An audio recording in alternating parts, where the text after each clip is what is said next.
बिस्मिल्लाहिर्रहमानिर्रहीम। हेलो दोस्तों, कैसे हैं आप। आज बारिश हुई है जी बहुत ज़्यादा और मौसम खुशगवार है, लेकिन थोड़ा सा हब्स भी है। ये मैं इसलिए बताता हूँ कि आप मेरी कंडीशंस भी जानने कि मैं किस कंडीशंस पे आपके लिए कंटेंट लेकर आ रहा हूँ और आपको इन्फॉर्मेशन पहुँचाता हूँ।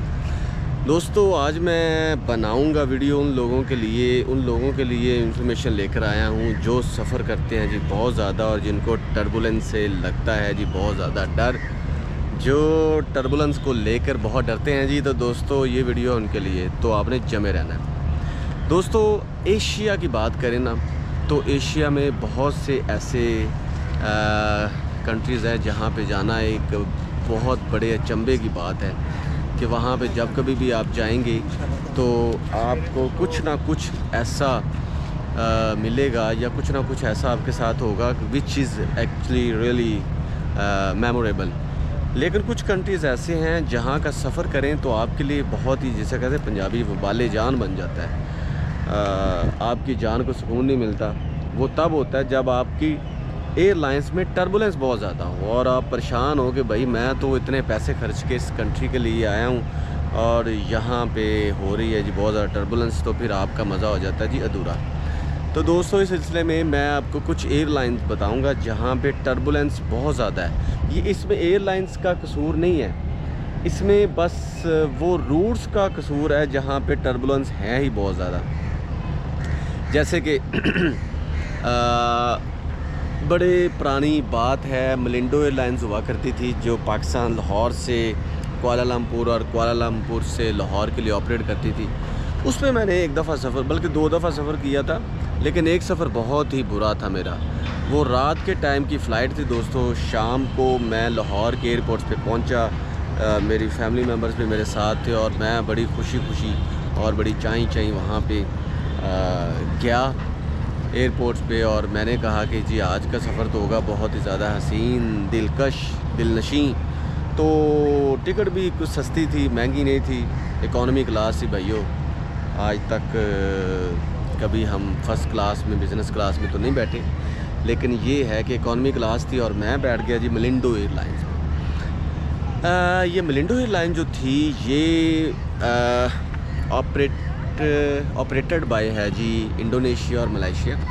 अब तो खैर बंद हो चुकी है। अब उसकी जगह पे बातिक एयरलाइंस है जो कि अभी भी उसी रूट पे वही ऑपरेशन करती है। रात के टाइम 1 घंटे का सफ़र बिल्कुल ठीक ठाक था। उसके बाद हमें खाना परोसा गया जी, खाना हमने खा लिया।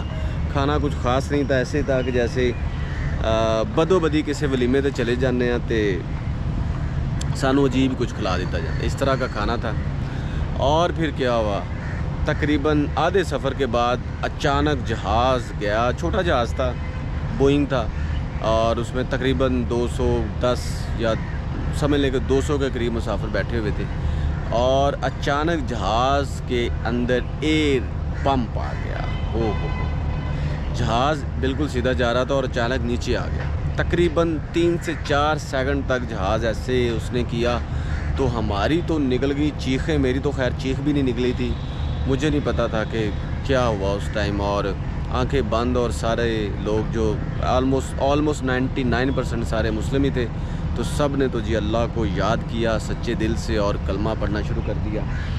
और उसके बाद क्या हुआ दोस्तों, बाहर ऐसे लगता था कि बाहर तो नज़र ही नहीं आ रहा था, लेकिन ऐसे लगता था कि जैसे कोई क़यामत ख़ेज़ लम्हा है, सबकी सांसें रुकी हुई हैं और सारे रो रहे हैं।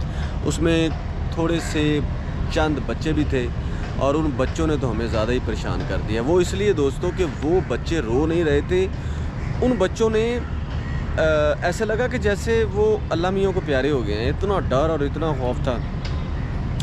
सो मैं वो रूट कभी नहीं भूल सकता, लेकिन अल्लाह के फजलो करम से अल्लाह ताला ने पायलट को अक्लमंदी दी, पता नहीं उसने कैसे कवर किया और हम बखैरियत सुबह सादक डाउन डस्क में हम कुआलालंपुर पहुंच गए। एक ये। दूसरा दोस्तों, बीजिंग से बाकू का सफ़र, वो बहुत ज़्यादा, वो बुरी मेमोरीज़ में सबसे बड़ी मेमोरी है दोस्तों कि 8.5 घंटे की फ़्लाइट थी, लेकिन 9.5 घंटे लगे और 9.5 घंटे में तकरीबन कोई 1.5 घंटा टर्बुलेंस होती रही और मैं तो खाना भी नहीं खा सका। खाना ऐसे हिल रहा था कि और ऊपर से मुझे नींद भी नहीं आ रही थी। कभी भी दोस्तों बीजिंग से बाकू का जो ये रूट है ना, जिसमें ताजिकिस्तान, किर्गिस्तान, बिश्केक और ये सारे इलाके आते हैं, इनको हो सके तो ना ही चूज़ करें तो बेटर है। उसकी वजह ये है कि अगर आप इनको चूज़ करेंगे तो फिर आपको टर्बुलेंस का करना पड़ेगा बहुत ही ज़्यादा सामना। इसके अलावा दोस्तों और बहुत से रूट्स हैं जहाँ पे आपको टर्बुलेंस का सामना करना पड़ता है, जिनमें अगर आप ग्वांचू से म्यांमार को क्रॉस करते करते लाहौर की तरफ आएँ, हिमालय का बीच में आता है जी रास्ता, वो बहुत ज़्यादा टर्बुलेंस है उसमें। इसके अलावा जब उरमची से आप आते हैं जी लाहौर इस्लामाबाद की तरफ, तो बीच में जो पहाड़ियाँ आती हैं लाल रंग की, उसके बाद जहाज़ थर थर कांपता है, पता नहीं जहाज़ को क्या हो जाता है। ये भी मैं एशिया की भी बात कर रहा हूँ दोस्तों।